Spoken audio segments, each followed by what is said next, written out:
progrès et le changement a marqué hier une halte dans cette tournée pour échanger avec ses militants et sympathisants. La direction du parti a profité de cette pause pour expliquer davantage le programme de société que le parti propose aux Burkinabés. Olopoda. En l'alternance démocratique, ces militants et sympathisants de l'UPC, l'Union pour le progrès et le changement y croient fortement. Unis pour ce combat, ils ont bravé les distances pour répondre à l'appel du parti du lion. Un lion qui rugit déjà dans 35 provinces sur les 45 provinces du Burkina. Une implantation sur le terrain, fruit d'un travail abattu par des hommes et femmes qui ont soif de changement. Il y avait beaucoup de monde en dehors de la maison du peuple. C'est donc, de notre point de vue, une grande satisfaction.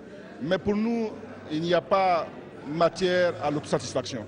Nous avons commencé un travail de mobilisation du peuple burkinabé.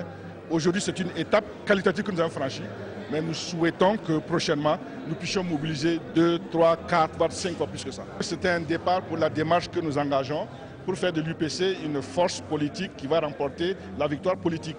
Le premier test, la première étape de cela sera sans doute les élections couplées de 2012, législatives et communales, qui nous permettront un peu d'avoir des députés, des conseillers municipaux, des maires, et le reste suivra. Ce premier grand meeting marque la rentrée politique 2011-2012 de l'UPC. Occasion pour le bureau exécutif de déballer son programme de société basé sur une alternance démocratique qui consiste à améliorer ce qui est déjà fait, corriger ce qui est mal fait et réaliser ce qui n'est pas encore fait.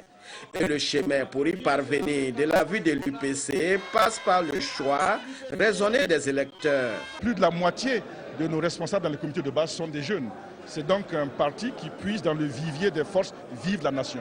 C'est aussi donc, s'il continue à faire cela, sans dévier de son cap, un parti d'avenir. Il faut d'abord qu'il comprenne que la victoire et le changement va se produire à la suite d'une victoire électorale, dans une élection démocratique, libre et transparente. Et que donc, c'est le bulletin de vote qui va servir pour faire la victoire. Il faut qu'ils aillent s'inscrire sur les listes électorales, qu'ils s'enrôlent, qu'ils prennent leurs documents de base, y compris la carte d'électeur, et surtout que le jour des élections, ils ne fassent pas la grasse matinée. Il faut qu'ils aillent s'aligner sous le soleil, quel que soit le temps que cela prendra, pour mettre le bulletin de l'UPC dans l'urne. En disant non à toute tentative de modification de l'article 37, le Parti du Lion appelle la jeunesse à la mobilisation pour un véritable changement. Et la remise du flambeau aux jeunes du parti, elle appelle au changement lors des échéances électorales de 2012 qui vont dessiner le vrai visage de l'UPC, affirment les responsables du parti. Les militants de Faso Medba se sont retrouvés hier